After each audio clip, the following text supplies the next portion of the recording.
Avec joie, rendez grâce au Père qui vous a rendu capable d'accéder à la part d'héritage des saints dans la lumière.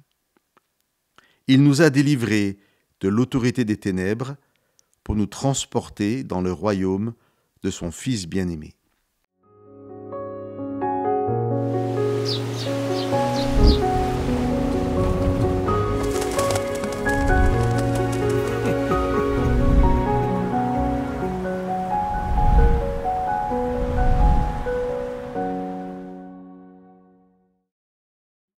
J'aimerais commencer en vous partageant un court extrait du commentaire de l'introduction à la lettre aux Colossiens, qui se trouve dans la Bible NBS, et qui donne quelques repères intéressants et utiles pour la lecture de cette lettre de Paul. Je vous partage une formulation que j'ai beaucoup appréciée.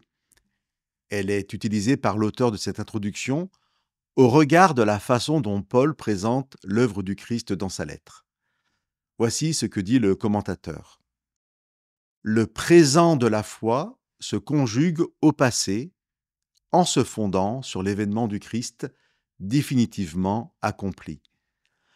La présence de la foi se conjugue au passé car le règne de Dieu n'est pas seulement à venir, il est déjà là.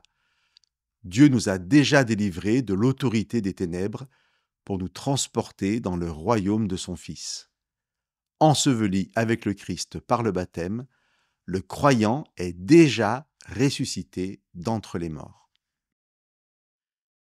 Ce thème, nous l'avons plusieurs fois abordé à travers la thématique de l'espérance chrétienne, espérance donnée par Dieu et qui permet de vivre aujourd'hui des réalités qui ne seront pleinement accomplies qu'après le retour de Jésus. Parce qu'hier, à la croix, le Christ a gagné une victoire définitive, aujourd'hui, le présent de ma foi se conjugue au passé et mon espérance me projette vers demain. Je vous relis les versets d'introduction. Paul s'adresse à ceux qui ont accepté Dieu dans leur vie.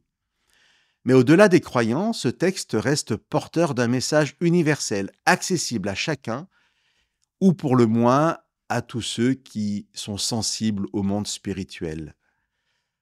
Écoutons Paul. Avec joie, rendez grâce au Père, qui vous a rendu capable d'accéder à la part d'héritage des saints dans la lumière. Il nous a délivrés de l'autorité des ténèbres pour nous transporter dans le royaume de son Fils bien-aimé, en qui nous avons la rédemption, le pardon des péchés. Chers amis, vivre avec Dieu, c'est vivre de Dieu.